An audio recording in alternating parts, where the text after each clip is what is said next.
because it's an approach that supports intellectual disability students' needs, and it helps the students reach their fullest potential.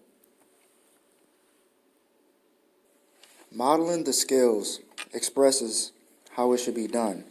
Demonstrating this can help give another version of imagery to the eyes of a distractions-free zone can implement a form of discipline in the classroom. Therefore, rules should be in place to provide a safe and fun learning environment.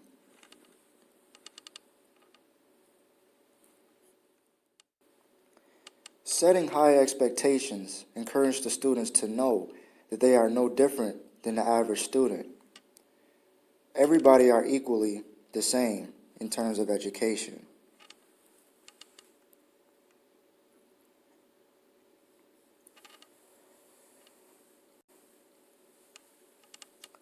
Giving students social needs can incorporate easier reads or more options.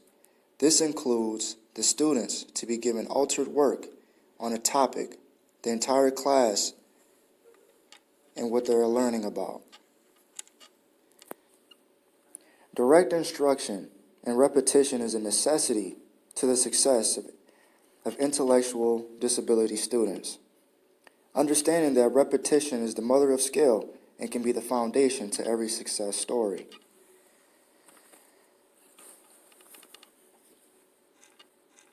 More instructional tools can help propel the classroom in a myriad of ways. For example, the traditional way involves textbook activities.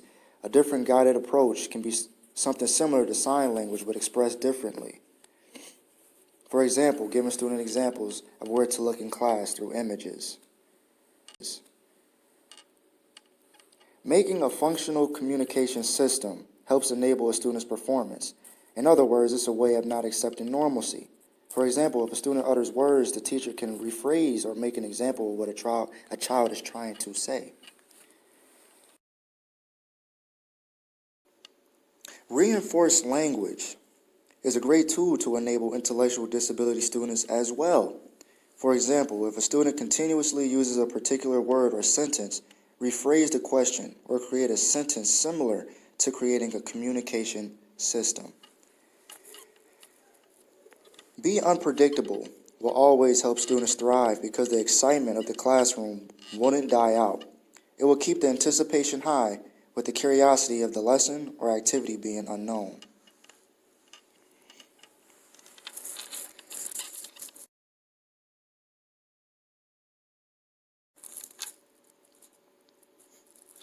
Consistency is important.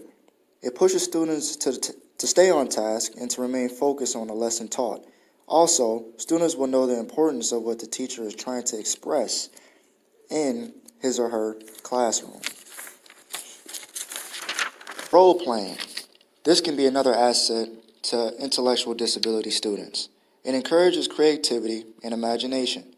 Also, it can develop social and emotional skills, which is something ID students lack.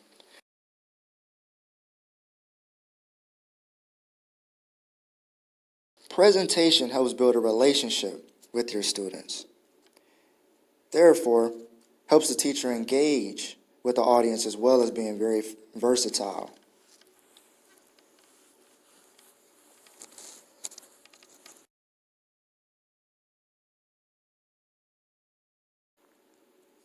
Establishing consequences can be a way of expressing discipline in the classroom. Understand that ID students can be less motivated. Therefore, addressing certain rules with the student is not on task can make a structured classroom. Important to involve intellectual disability students in curriculum and not alienate them based on their disability. This is very important because no student should feel left out or not supported.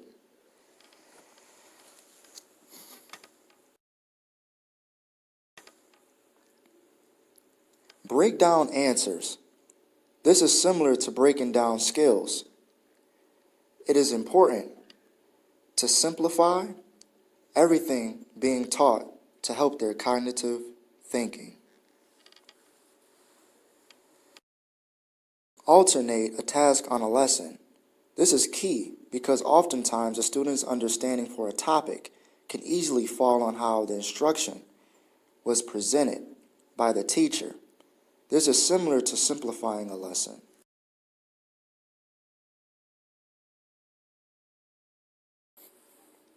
Continuously show support and have patience.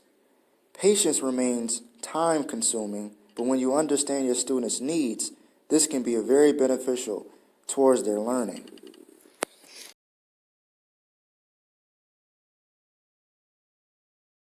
Include technology in lesson.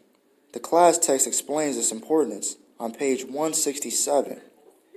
It talks about the impact it has on its support.